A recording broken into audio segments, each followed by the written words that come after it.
Hi உறவுகளே, அனைவருக்கும் மாலை வணக்கம். எல்லோரும் என்ன பண்ணுறீங்க? டீ காப்பிலாம் குடிச்சாச்சா? இப்போ என்னென்னு பார்த்தீங்கன்னா, ஒரு விஷயம் பார்க்க போகிறோம். அது என்னென்னு பார்த்தீங்கன்னா, மனுஷங்களுடைய நினைவுகள். மனுஷங்களுடைய நினைவுகள் எப்படி இருக்குது, எப்பேற்பட்ட நினைவுகள், எப்படி வந்து மனுஷன் வந்து எப்படிப்பட்ட நினைவுகள் நினைக்கக்கூடியவன் அப்படின்னு சொல்கிறத பற்றி தான் பார்க்க போகிறோம்.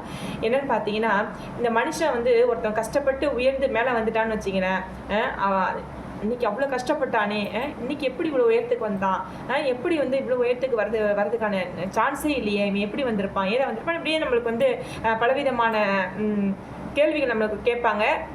ஒரு சில நேரத்தில் அந்த கேள்விகள்லாம் எதிர்கொள்ள முடியாமல் நம்ம தவிப்போம் இல்லையா? அப்போ அந்த நேரத்தில் என்ன பண்ணுவாங்க பார்த்தீங்கன்னா, நம்ம மேலே திடீர்னு பார்த்தீங்கன்னா ஒரு பெரிய பழியை தூக்கி போட்டுரும். ஆமாப்போ, அவன் எப்படி இந்த நிலைமைக்கு வந்தால் நமக்கு தெரியாதா, அதெல்லாம் அப்படிதான் ஏன் வந்திருப்பான் அப்படின்னு சொல்லிட்டு, இந்த நாக்கு இருக்குது பார்த்தீங்களா, மனுஷனுடைய நாக்கு பலவிதமான அதை சொல்லுவாங்களே, இந்த இப்படியும் பேசும் அப்படியும் பேசும் இந்த நாக்கு. அதனால் ஒரு மனுஷன் வளர்ந்து உயர்ந்துக்கிட்டு வரான்னா அவனை எப்படியாவது போட்டு கீழே போட்டு தள்ளி மண்ணை போட்டு மூடிடணும் அப்படின்னு சொல்லிட்டு நிறைய பேர் வந்து அதுக்கான முயற்சிகள்லாம் எடுத்துகிட்டு இருப்பாங்க. ஏன் நிறைய பேர் மண்ணை போட்டு மூடி இருப்பாங்க. அதை பற்றி நான் பேச வரல. இப்போ அப்படிதாங்க இப்போ ஒருத்தர் வந்து மாட்டிகிட்டு இருக்காரு. இவர் யாருன்னு பார்த்தீங்கன்னா, இது இந்து, முஸ்லீம், கிறிஸ்டின் அப்படின்னா நான் சொல்ல வரல. எல்லா மதத்துலேயுமே இப்படிப்பட்ட ஒரு இது இருக்குது இல்லையா?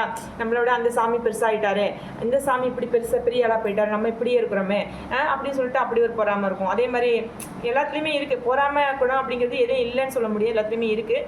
அப்படி தான் நான் நினைக்கிறேன். இந்த ஜான் ஜெபராஜ் அவர்கள் மேலே இப்போ வந்து ஒரு போக்சோ 2 சிறுமிகளுக்கு முத்தம் கொடுத்ததா சொல்லிட்டு போக்சோ சட்டத்தில் தேடிட்டு வராங்க சொல்லிட்டு தலைமறைவாக இருக்காரு அப்படின்னு சொல்லிட்டு, நான் என்ன நினைக்கிறேன்னா, அவர் தான் எந்த குற்றமுமே செய்யலையே, அவரையும் வந்து தலைமறைவாக இருக்கணும், அவர் வந்து நேரடியாக சொல்ல வேண்டியதானே அப்படின்னு சொல்லிட்டு நம்ம பல விதமான கேள்வி கேட்கலாம். இது ஏன் திட்டமிட்ட சரியாக இருக்கக்கூடாதுன்னு நான் நினைக்கிறேன். ஏன்னா அவர் வந்து அவருடைய பாடல்கள்லாம் பார்த்தீங்கன்னா நிறைய நம்ம பார்க்கலாம் இல்லையா? அவர் ஒரு வளர்ந்து வர ஒரு போதகர் இல்லையா? அது மட்டும் இல்லை, அவர் நிறைய வந்து பார்த்தீங்கன்னா இந்த மாதிரி சின்ன நிறைய ட்ரெண்டிங் ரோல்லாம் நம்ம பார்த்துருக்கோம். அவரை பற்றி போட்டிருப்பாங்க, ட்ரெண்டிங் ட்ரோல்லாம் பண்ணி போட்டிருப்பாங்க. அதெல்லாம் நம்ம பார்த்து நான் சிரிச்சிருக்கேன், எத்தனையோ தடவை சிரிச்சிருக்கேன். அந்த மாதிரி பண்ணி பார்த்தாங்க, முடியல. அவர் மேலே தான் ஏதோ ஒரு மனுஷனை எந்த அளவுக்கு நம்ம போட்டு மூடணும்னு நினைக்கிறோமோ, அது கடவுளுடைய அனுகிரகம் இருந்ததுன்னா நம்ம எந்த அளவுக்கு மூட நினைக்கிறோமோ அந்த அளவுக்கு மேலே உயர்ந்து வருவாங்க இல்லையா? வந்து அவருடைய அனுகிரகம் இருக்கணும். அவருடைய அனுகிரகம் என்னன்னா மூடிடுவாங்க, பள்ளம் போட்டு மூடிடுவாங்க. அதே மாதிரி தான் நான் இப்போ இந்த விஷயத்தையும் பார்க்குறேன். எந்த தப்புமே செய்யாமல் அவர் ஏங்க போய் ஒரு இடத்துல போய் நிற்கணும் அப்படின்னு கூட அவர் நினச்சிருக்கலாம் இல்லையா? அவர் மனசில் நினச்சிருக்கலாம், நான் எந்த தப்புமே பண்ணலையே, நான் எதுக்கு வந்து குற்றவாளி, நான் போய் கைது ஆகணும் அப்படின்னு கூட அவர் நினச்சிருக்கலாம் இல்லையா? சரி, என்ன நடந்துச்சோ எது நினச்சி நமக்கு தெரியாது, எல்லாமே அவர் ஒண்டிக்கு தான் தெரியும். என்னன்னு பார்த்தீங்கன்னா, நிறைய வந்து ஒரு இப்போ இருக்கிற காலகட்டத்தில் பார்த்தீங்கன்னா நிறைய வந்து குற்றங்கள் பெருகிட்டு தான் போகுது. நான் இல்லைன்னு சொல்ல வரல. ஆனால் அதை யார் செஞ்சிருப்பாங்களா, இவங்க இது பண்ணியிருப்பாங்களா, இது பண்ணியிருக்க மாட்டாங்களா, நம்ம தெரியாது. அவர் அவங்க வந்து எப்படி இவர்கிட்ட வந்தாங்க, இவர் எப்படி அவங்ககிட்ட போனாங்க, இவங்க எப்படி டீல் பண்ண, அதெல்லாம் நமக்கு தெரியாது. அங்கே என்ன நடந்துச்சு நமக்கு தெரியாது. எப்படி வேணாலும் நடந்திருக்கலாம் இல்லையா? ஒரு மனுஷனை வந்து சிக்க வைக்கிறதுக்கு என்ன வேணாலும் பண்ணியிருக்கலாம் இல்லையா? இப்போ ஒருத்தவங்க இருக்காங்க, வளர்ந்து வந்துட்டே இருக்கிறாங்க, அவங்க வந்து எப்படியே கெட்டு போகணும், எப்படி வீழ்த்தணும்னு நினைக்கிறவங்க 1008 திட்டங்கள் போடுவாங்க இல்லையா? அதில் ஒரு திட்டமாக கூட இது இருக்கலாம்னு தான் நான் நினைக்கிறேன். போராமை என்பது எல்லா துறைகளிலுமே இருக்குங்க. எங்கேயுமே போராமை இல்லைன்னு சொல்ல முடியாது. அதுக்காக ஒரு மனுஷன் வளர்ந்து வர ஒரு மனுஷன், அவர் மனசுக்குள்ளேயும் 1008 வருத்தங்கள், எவ்வளோ கஷ்டங்கள் இருக்கும் இல்லையா? அவர் ஒரு மனுஷனாக பார்க்கணும். ஒரு போதகராக நம்ம பார்க்கறத விட ஃபஸ்ட்டு அவருடைய மனுஷனாக நம்ம பார்க்கணும். இப்போ அவர் மனநிலைமை எப்படி இருக்கும், எப்படி ஏதா இருக்கும் நமக்கு தெரியாது இல்லையா? நான் என்ன சொல்ல வரேன்னா, யாரையும் வந்து குற்றவாளின்னு நம்ம தீர்க்க முடியாது. என்ன நடந்துச்சுன்னா கடவுளுக்கு மட்டும்தான் தெரியும். ஆனால் அவர் வந்து இந்த அளவுக்கு இப்படி ஒரு ட்ரெண்டிங் ஆவார்னு நினைக்கவே இல்லை. பரவாயில்ல, அவர் குற்றவாளியாகவே நம்ம எல்லாரும் பார்த்தாலுமே கூட அவர் எந்த ஒரு குற்றமும் செய்யலைன்னா கண்டிப்பாக இந்த ஒரு பெரிய நியூஸு அவர் பெரிய ஒரு உயரத்தை கொண்டு போகணும்னு நான் நம்புகிறேன்.